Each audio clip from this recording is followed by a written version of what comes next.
ETV Urdu में आपका खैर मकदम है। आप देख रहे हैं हमारा खुसूसी प्रोग्राम बिग बुलेटिन। हाजिर हूं मैं खालिद रजा खान। आज हम बात करेंगे यकसा सिविल कोड की।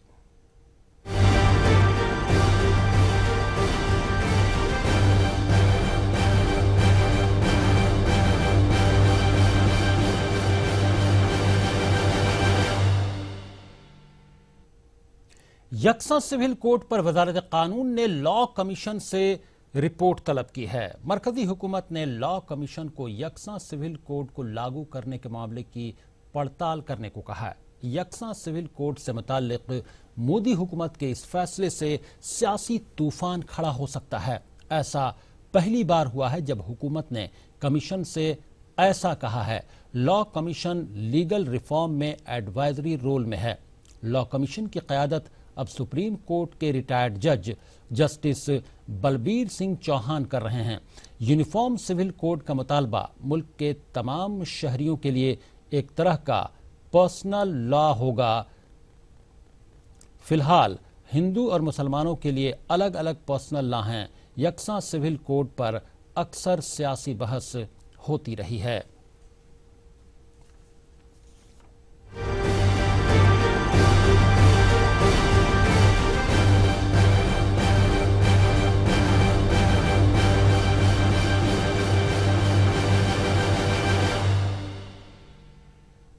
और इस पर हमारे साथ गुफ्तगू के लिए मौजूद हैं लखनऊ से जफरयाब जिलानी साहब, एडवोकेट हैं। आपका खैर मकदम है। और मुंबई स्टूडियो में हमारे साथ हैं फिरोज मीठी बोरवाला साहब, सोशल एक्टिविस्ट हैं और यकसा सिविल कोड से मुताल्लिक काफ़ी जो मामलात रहे हैं उस पर काफ़ी एक्टिव रहे हैं। आपका भी खैर मकदम है। जफरयाब जिलानी साहब, जो लॉ कमीशन को लिखा है मरकजी हुकूमत ने, लॉ मिनिस्टर ने, उसके सिलसिले में आपकी क्या राय है? उससे क्या हो सकता है, क्या नतीजा अखज़ किया जाना चाहिए?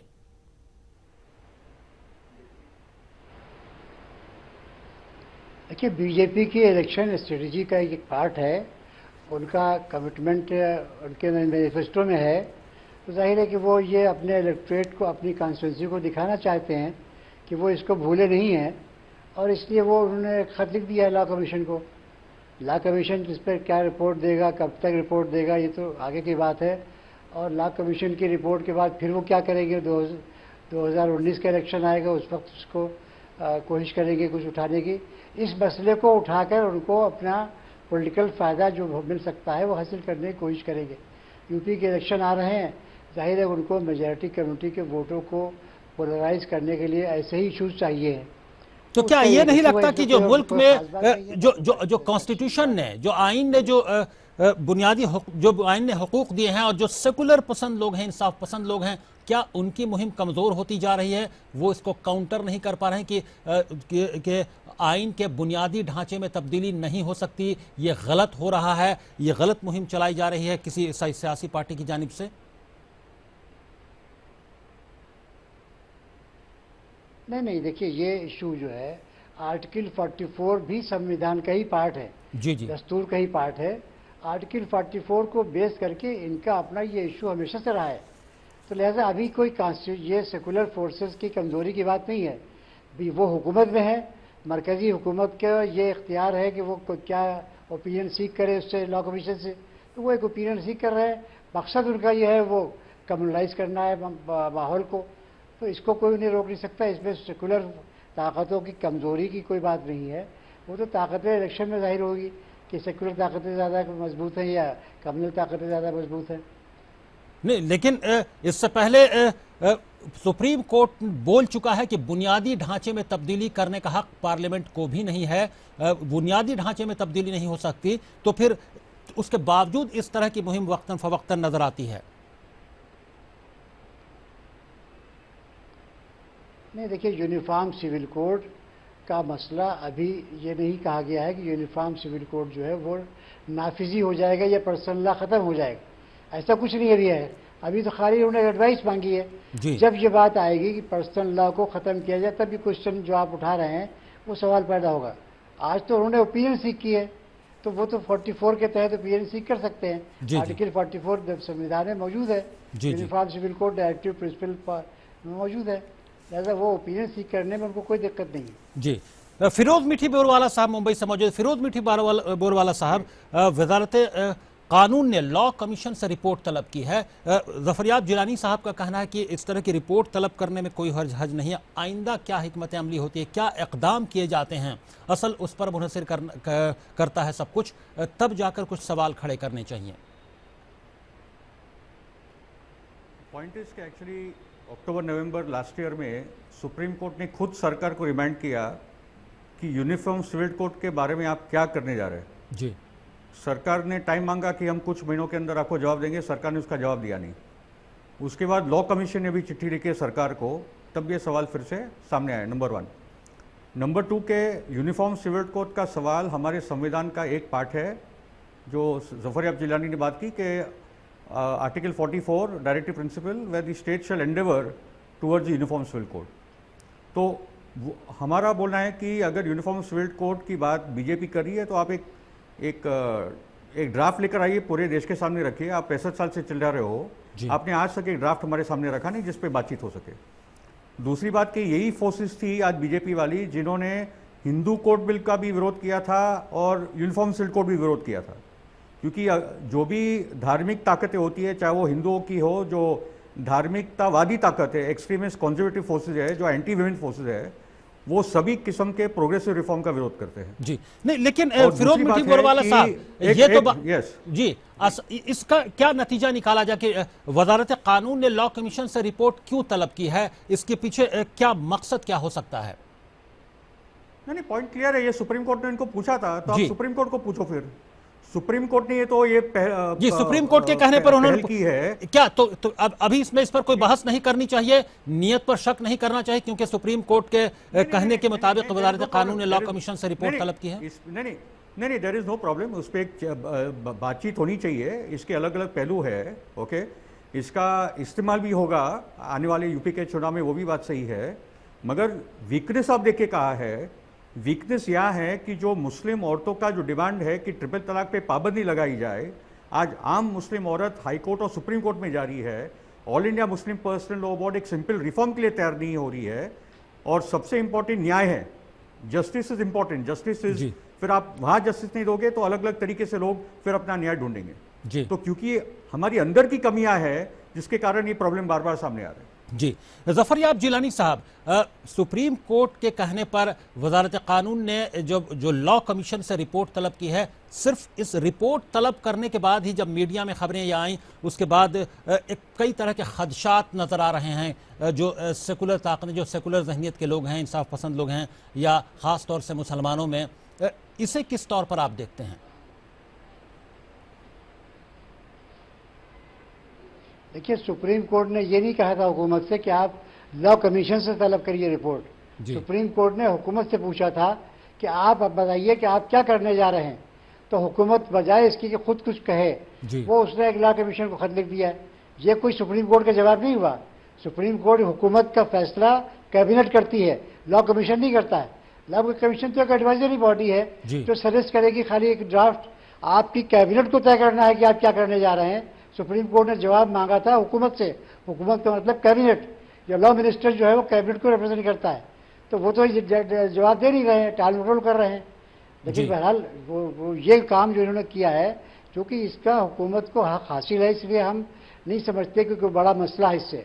हुकूमत ने एक राय मांगी, सुप्रीम कोर्ट, लॉ कमीशन जो है वो अपनी राय देगा। लॉ कमीशन बताएगा कि आया कि पॉसिबल है कि नहीं है।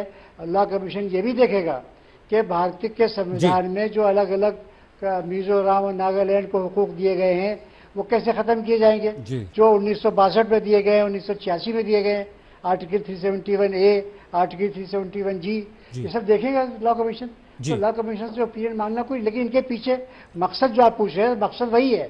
मकसद सिर्फ इलेक्शन है। ये इलेक्शन में वो मेजॉरिटी कम्युनिटी के वोटों को पोलराइज करने के लिए, जी, यानी ये आपको लगता है कि पोलराइज करने के लिए इस तरह के इकदाम किए गए हैं और लॉ कमीशन से रिपोर्ट मांगी गई है कि एक मैसेज जाए समाज में जिसका सियासी फायदा उठाया जाए। हमें लेना पड़ेगा यहाँ पर एक ब्रेक अपने प्रोग्राम में, लेकिन हम ज़फ़रयाब जिलानी को यहाँ पर बहुत बहुत शुक्रिया उनका अदा करेंगे हमारे प्रोग्राम बिग बुलेटिन में शामिल होने के लिए। बहुत बहुत शुक्रिया ज़फ़रयाब जिलानी साहब। फिरोज मीठी बोरवाला साहब हमारे साथ गुफ्तगू में मौजूद हैं। ब्रेक के बाद हम आएंगे तो हमारे साथ गुफ्तगू में शामिल हो रहे होंगे दिल्ली से ताहिर महमूद साहब साबिक चेयरमैन हैं माइनॉरिटी कमीशन के और माहिर कानून भी हैं, फौरन हाजिर होते हैं।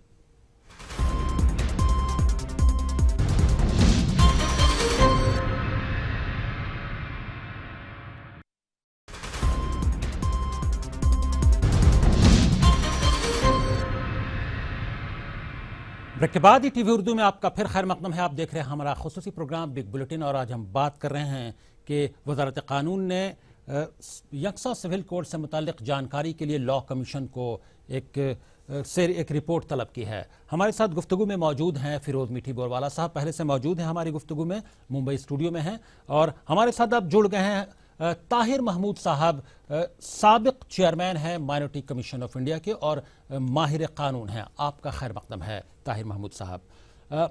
यकसा सिविल कोड पर वजारत कानून ने लॉ कमीशन से रिपोर्ट तलब की है। मरकजी हुकूमत ने लॉ कमीशन को यकसा सिविल कोड को लागू करने के मामले की पड़ताल करने को कहा है। ताहिर महमूद साहब, आपसे ये जानना चाहेंगे कि वजारत कानून ने जो रिपोर्ट मांगी है, रिपोर्ट तलब की है लॉ कमीशन से, तो अभी बात हो रही थी थोड़ी देर पहले ज़फ़रयाब जिलानी साहब से, उन्होंने कहा कि इसमें ज़्यादा परेशान होने की ज़रूरत नहीं है।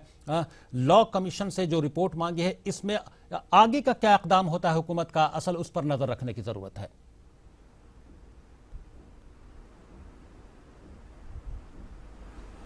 ये हमारे मुल्क में ये बहुत बड़ी प्रॉब्लम है कि बिल्कुल रूटीन की कार्रवाई को एक हवा बना के खड़ा कर दिया जाता है कि पता नहीं क्या होने वाला है, और वही इसमें भी हो। भाई लॉ कमीशन तो है ही इसी काम के लिए कि गवर्नमेंट किसी भी इशू को, लीगल इशू को, जिस पर कुछ कंट्रोवर्सी हो या न भी हो, गवर्नमेंट चाहती हो कि इसके ऊपर कोई तहकीक तलब मसला है कि उसके ऊपर पहले तहकीक होनी चाहिए, तो वो लॉ कमीशन को रिफ़र कर दिए।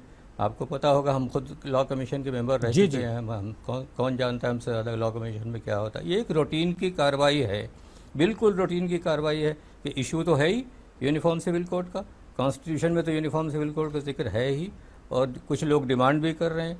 लेकिन तो जैसे ही ये मीडिया में खबर आई ताहिर महमूद साहब, तो एक तरह से हंगामा खड़ा हो गया, लोग पसोपेश में नजर आने लगे, एक तजब्जुब सी कैफियत पैदा हो गई।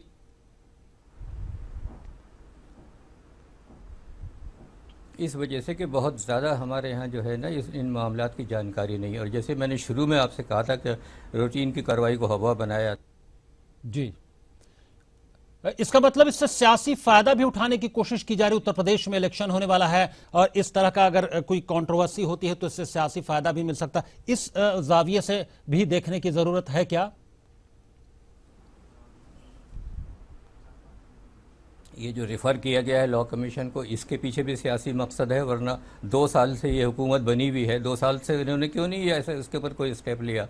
सुप्रीम कोर्ट ने भी कुछ दिनों पहले, कुछ महीनों पहले एक केस में पूछा था कि आप लोग इतनी दिनों से कह रहे हैं कि हम यूनिफॉर्म सिविल कोड नाफिज करेंगे, अब आपको 2 साल होने वाले हैं, आपने अब तक क्या किया है इसमें ज़रा बताइए हमें।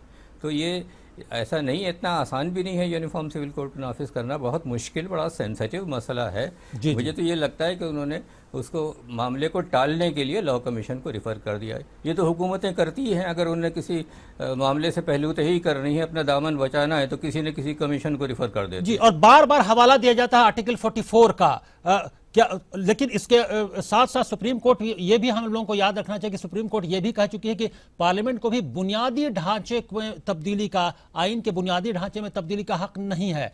इस तनाजुर में इसे कैसे देखा जाना चाहिए?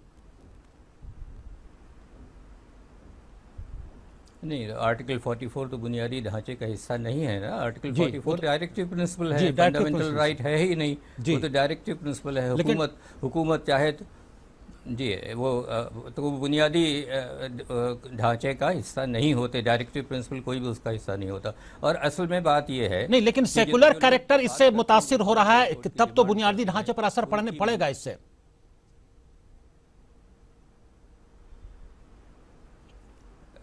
जब कुछ हो ही नहीं, मैं आपसे कह रहा हूँ ना कि कितने साल हो गए कॉन्स्टिट्यूशन को हमारे बने हुए, 1950 से अब तक 66 बरस हो गए। 66 बरस में ये काम नहीं हो पाया, तो जाहिर है कि बहुत मुश्किल काम है, इतना आसान है ही नहीं होना जी। और ख़ाली ये जो मुसलमान या कोई और अक़लियत ये समझते हैं कि इसकी ज़ख्त उनके ऊपर पड़ने वाली है, ये बात भी बिल्कुल गलत है। अगर ऐसा कोई कोर्ट बनाया जाएगा तो सारे पर्सनल लॉ ख़त्म होंगे, तो सबसे पहले तो अक्सरियत का कानून ख़त्म होगा। जी जी। तो ये तो खाम खा के लिए हम लोग अपने सर ये मोल लेते हैं और इसके ऊपर हुआ बिल्कुल मुतलक कोई ज़रूरत नहीं किसी परेशानी की। ये एक रूटीन की कार्रवाई है और वो भी गवर्नमेंट ने अपने इस मकसद से की है कि भाई एक सियासी इशू है तो चलो ये इशू खड़ा हो जाएगा, उसका तो पर्पज़ ही ये है। लॉ कमीशन से क्या रिपोर्ट आती है ये कैसे पता है कि लॉ कमीशन रिकमेंड ही कर देगा कि हाँ होना चाहिए? और लॉ कमीशन के जो चेयरमैन है इस वक्त सुप्रीम कोर्ट के साबिक जज हैं, एक और हाई कोर्ट के जज उसके मेंबर हैं, तो वहाँ से कोई सियासी रिपोर्ट थोड़ी आनी है जी। और मिनिस्ट्री ने इतना ही तो कहा है कि कमीशन उसको एग्जामिन करे, इस इशू को एग्जामिन करे जी। तो ये यानी तो परेशान बिल्कुल होने की रूटीन कोई का जरूरत मसला नहीं है। तो मीडिया लॉ में कमीशन खबर के आते ही पास अजीब तरह की बहुत सारी का वावेला खड़ा हो जाता है, तमाम तरह के लोग एक्टिव हो जाते हैं और एक बहस शुरू हो जाती है। यानी आप ये कहेंगे कि इस पर परेशान होने की जरूरत नहीं, किसी खदशे की जरूरत नहीं है, खदशा महसूस करने की। हम आपके पास आते हैं ताहिर महमूद साहब। फिरोज मिठी बुरवाला साहब सोशल एक्टिविस्ट हैं, वो मौजूद हैं हमारे साथ मुंबई स्टूडियो से। फिरोज मिठी बुरवाला साहब, ज़फरयाब जिलानी साहब ने कहा, ताहिर महमूद साहब कह रहे हैं कि ये एक रूटीन की कार्रवाई है, इसमें ज़्यादा परेशान होने की ज़रूरत नहीं है, तो फिर ये वावेला क्यों खड़ा हो जाता है? इसका क्या सियासी मकसद है, जैसा कि आप कह रहे थे कि हाँ सियासी मकसद है अभी ब्रेक पर जाने से पहले? सियासत तो उस पर होगी। सुबह से सब राजनीतिक दलों का स्टेटमेंट भी लिया जा रहा है जी। सियासत मीडिया में बीजेपी भी तमाम करेगी, सियासी जमातों के लीडरान के रिएक्शन आ रहे हैं, उनका रद्द अमल आ रहा है। उसके साथ नहीं, इसका सियासत राजनीतिक पार्टी भी करेगी, all India Muslim personal law board भी करेगी। और खालिद साहब, मैं आपको एक बात बोलना चाहता हूँ, आप जो बार बार बोल रहे हैं कि सेक्युलर कैरेक्टर जो हमारा संविधान का है, हमारे जो देश का है, ठीक है, मैं स्पष्ट रूप से वापस बोलना चाहता हूँ। और ताहिर महमूद साहब का बहुत अच्छा आर्टिकल आया था इसके कॉन्टेक्स्ट में हमारे अखबारों में कि ट्रिपल तलाक को लेकर जो बार बार मुस्लिम खवातीन अभी सुप्रीम कोर्ट में जा रही, क्योंकि वो न्याय मांग रही है। ट्रिपल तलाक, इंस्टेंट ट्रिपल तलाक खत्म होने से कोई सेक्युलर ढांचे को कोई नुकसान नहीं है, ठीक है। आपको इस देश के संविधान ने धर्म प्रैक्टिस करने का अधिकार दिया है, तुम्हारे मुस्लिम पर्सनल लॉ को, हिंदू लॉ, क्रिश्चियन लॉ को पालने का अधिकार दिया है, मगर अगर उस तुम्हारे कानून के तहत अगर शोषण होगा तो वो अलाउड नहीं है, क्योंकि यहाँ इक्वालिटी का भी, जेंडर जस्टिस का भी आर्टिकल 14 और 15 है जो हमारे फंडामेंटल राइट्स है जी, ठीक है। तो इक्वालिटी की बुनियाद, न्याय की बुनियाद पे आप खाली आरएसएस के नाम से मुस्लिम औरतों को डराते रहेंगे, मुस्लिम कम्युनिटी को डराते रहेंगे कि देखो आप कोर्ट में जाएंगे तो आप गलत काम कर रहे हो। भाई सुप्रीम कोर्ट हमारा देश का है, संविधान हमें अपने कुछ अधिकार देता है, ठीक है। ये जो पूरा मुस्लिम वर्ल्ड में जो रिफॉर्म की एक प्रक्रिया चल रही है, उसे भारत के मुसलमान दूर क्यों भाग रहे हैं जी। और दिक्कत यह है कि हमारे all India Muslim personal law board में इंटेलेक्चुअल ताकत ही नहीं है, वहां ना कोई यूनिटी है ना कोई इंटेलेक्चुअल प्रोसेस है जिसको लेकर ये चीजें आगे बढ़ी है जी। और जिसको ताहिर महमूद साहब ने बहुत अच्छी तरीके से बोला था कि हमारे सुप्रीम कोर्ट को पूरा का पूरा अधिकार है कि वो हमारे पर्सनल लॉ में इंटरवीन करे जहां all India Muslim personal law board कम पड़ रही है। जी ताहिर महमूद साहब, चूंकि ये बहस लंबी हो जाएगी अगर फिर मुस्लिम पर्सनल लॉ बोर्ड के सिलसिले में जब हम बात करेंगे, तो हम बात कर रहे थे कि यूनिफॉर्म सिविल कोड की जो बहस छिड़ती है तो इस पर कुछ होना नहीं, जैसा कि आप कह रहे हैं कि ये बहुत आसान नहीं, बहुत मुश्किल मरहला है, तो वक्तन फवक्तन इसका सियासी फायदा उठाने के लिए इस पर बहस छेड़ दी जाती है। तो हम आम तौर पर सबसे ज्यादा जो तशवीश होती है वो मुसलमानों को होती है। आप क्या अपील करेंगे, मुख्तसरन जानना चाहेंगे?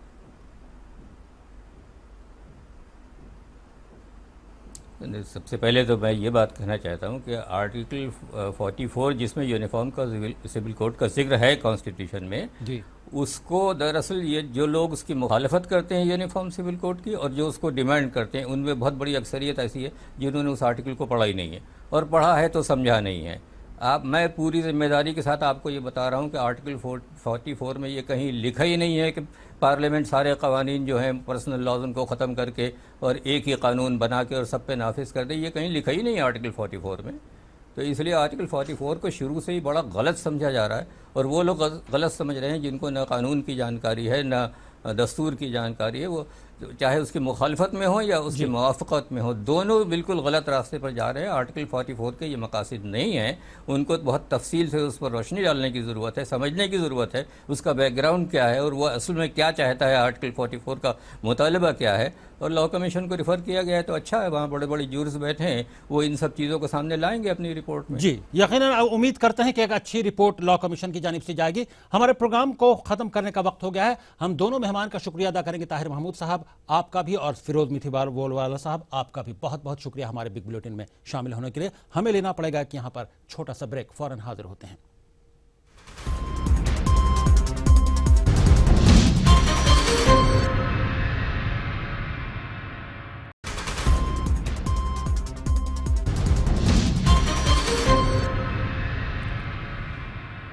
ब्रेक के बाद ईटीवी उर्दू में आपका फिर खैर मकदम है। आप देख रहे हैं हमारा खुसूसी प्रोग्राम बिग बुलेटिन, और आज हम बात कर रहे थे यकसा सिविल कोड से मुताल्लिक के वजारत कानून ने लॉ कमीशन से एक रिपोर्ट तलब की है। उसी पर वावेला खड़ा हो गया, कई तरह के नतीजे अखज़ किए जा रहे हैं और हमारे तमाम मेहमान ने इस पर रोशनी डाली। हम अब प्रोग्राम को यहाँ पर ख़त्म करेंगे बिग बुलेटिन में। अभी बस इतना ही। अब खालिद रज़ा को दीजिए इजाज़त, मगर आप देखते रहिए ईटीवी उर्दू।